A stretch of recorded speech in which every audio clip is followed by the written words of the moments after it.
Hello భోజన ప్రియులారా, నేను మీ Abhirami. Welcome back to my channel. ఈరోజు మనం ఈజీ అండ్ సింపుల్గా చేసుకోగలిగే క్యాప్సికమ్ ఆలూ కర్రీ ఎలా చేసుకోవాలో చూసేద్దాం. ఈ కర్రీ అయితే రోటీ అండ్ అన్నంలోకి చాలా బాగుంటుంది. సో ఈ క్యాప్సికమ్ బటాకా కర్రీ ఎలా చేసుకోవాలో చూసేద్దామా. నేను ఇక్కడ ఈ క్యాప్సికమ్ ఆలూ కర్రీ కోసం 1/2 kg క్యాప్సికమ్ అండ్ 1/4 kg ఆలుగడ్డ అయితే తీసుకున్నాను. క్యాప్సికమ్ మరియు ఆలుగడ్డను వాష్ చేసి తీసుకున్నాను. ఇప్పుడు చూపిస్తున్న విధంగా ఆలుగడ్డ తొక్క తీసి చిన్న ముక్కలుగా కట్ చేసుకోండి. ఆలుగడ్డలన్నీ చిన్న ముక్కలుగా కట్ చేసుకున్న తరువాత క్యాప్సికమ్కి ఉన్న తొడిమ తీసి దీన్ని కూడా చిన్న ముక్కలుగా కట్ చేసుకోండి. పర్ఫెక్ట్ షేప్ ఏమీ రానవసరం లేదు, చిన్న ముక్కలుగా రఫ్గా చాప్ చేసుకుంటే సరిపోతుంది. నెక్స్ట్ అయితే ఆనియన్ని సన్నగా పొడువుగా తరుక్కొని టొమాటోని చిన్న ముక్కలుగా కట్ చేసుకొని ఉంచుకోండి. ఇలా కూరగాయలన్నీ మనం ముందుగా చాప్ చేసుకొని ఉంచుకుంటే కూర 20 minutesలో ఈజీగా రెడీ అయిపోతుంది.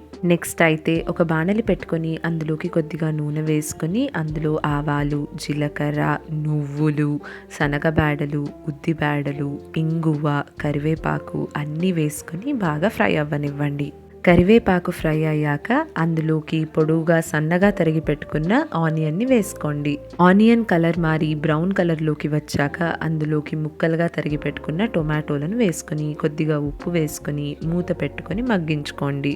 టొమాటోలు మగ్గాక అందులోకి చిన్నగా తరిగి పెట్టుకున్న ఆలుగడ్డ ముక్కలను వేసుకోండి. ఆలు మరియు క్యాప్సికమ్ రెండు కలిపి ఒకేసారి వేసుకోకండి. అలా వేసుకోవటం వల్ల ఒకటి తొందరగా మగ్గి ఇంకోటి మాడిపోయే ఛాన్సెస్ అయితే చాలా ఉంటాయి. బంగాళదుంప సగం ఉడికింది అని అనిపించినప్పుడు అప్పుడు క్యాప్సికమ్ వేసుకోండి. క్యాప్సికమ్ వేసుకున్న తర్వాత 1/2 teaspoon ఉప్పు, చిటికెడంత పసుపు వేసుకొని ఒకసారి కలిపేసుకొని మూత పెట్టుకొని మగ్గించుకోండి. ఉప్పు వేయటం వలన క్యాప్సికమ్ మరియు బంగాళదుంప తొందరగా మగ్గి కూర త్వరగా రెడీ అయిపోతుంది. క్యాప్సికమ్ మగ్గిందా లేదా అని చెక్ చేసుకున్న తరువాత అందులోకి 1 teaspoon కారం, 1/2 teaspoon ధనియాల జీలకర్ర పొడి వేసుకొని కలిపేసుకోండి. ఒకవేళ సాల్ట్ తక్కువ అనిపిస్తే ఈ స్టేజ్లో యాడ్ చేసుకొని కలిపేసుకోవచ్చు. కారం కూరగాయలకు పట్టాక ఒక పిడికెడంత ఎండు కొబ్బరి పొడిని చల్లుకోండి. ఎండు కొబ్బరి పొడిని వేసుకున్నాక 2 minutes తర్వాత స్టవ్ ఆఫ్ చేసేసుకోండి. కొబ్బరి వేసుకున్నాక కూరను ఎక్కువసేపు ఫ్రై చేసుకోకూడదు. అలా చేయటం వల్ల కూర మాడిపోయిన వాసన అయితే వచ్చేస్తుంది. అంతేనండి, ఎంతో రుచిగా ఉండే క్యాప్సికమ్ బటాకా కర్రీ అయితే రెడీ అయిపోయింది.